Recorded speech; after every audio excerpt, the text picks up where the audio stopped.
Bershies, pagod na naman ang mga person. Yes, mga pare ko, kagagaling lang namin yan sa sementeryo. Bali, ito nga yung continuous ng video natin. Pagkagaling nga namin sa punto ng tatay namin, nandito nga kami ngayon sa Binis. Tagal na kasi itong gustong puntahan ng ate Wilma ko. Siyempre, kami din. Uy, walang maiinggit for today's video. At sa layo ng amin nilakad, nakarating din kami. Hi, dito nga kami sa McKinley dahil nandito ang mini Venice ng Pilipinas. And for the go pa rin ng mga person kahit pagod na. Nakikita na nga namin sa malayo pa. So, nagpicture-picturean muna kami dito habang papunta na kami sa Venice. Ako pare ko, hindi mo talaga pagsisisihan pagpunta mo dito. Papunta pala, marami ng view pwedeng pagpicturean. At ito na nga mga pare ko, nakarating na kami sa Venice. Pagod na nga talaga kami dito. Pero kita mo naman ang ngiti namin, lalo na ako. Nakakatuwa talaga pag buo talaga ang pamilya, mamasyal. Sabi ko nga, picture muna kami bago pumasok. Hindi ko lang talaga sure kung talaga masaya sila o dahil naka-video lang ako. Dahil pagod na nga talaga kaming mga person dito. Sa wakas na aircon na mga person. CR muna, retouch. Ito nga agad ang bumungad sa amin sa loob. Marami talaga nagko-cosplay dito. Paano? Pahingi ako ng At may nanghingi na nga ng barya. Uy, barya. 4 days lang ang person.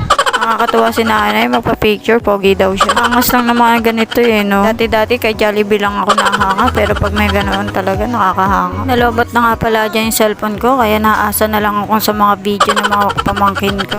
Paano, puro picture na lang nagawa ko dito pagpasok namin sa Venice. Nakalimutan ko, nagbablog nga pala ako. Kaya ito nga yung mga nangyari at kaganapan sa mga picture na naganap namin. Ito nga yung nasa loob ng Venice, pagpasensyaan nyo na yung gulo-gulo ng video. Itong mga video na to ilan lang sa mga na-videohan ng mga pamangkin ko at kinuha ko lang sa kanila.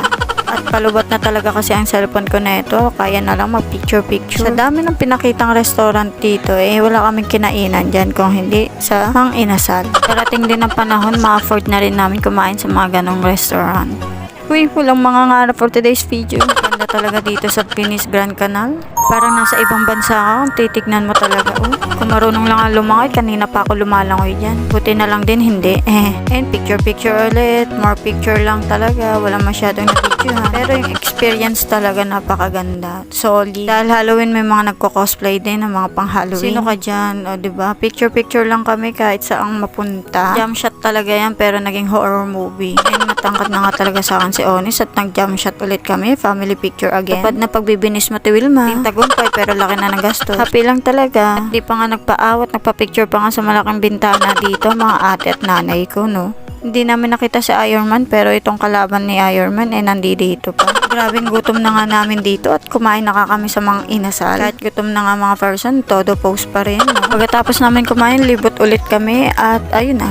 Lumabas na kami sa exit at nag-picture. And that's all mga pare ko for today's video. Salamat sa panonood at pagsasayang ng 3 minutes ng inyong buhay sa aking video. Kahit hagardos ng inyong pare ko, kita-kita tayo sa next video. Ciao mga ciao.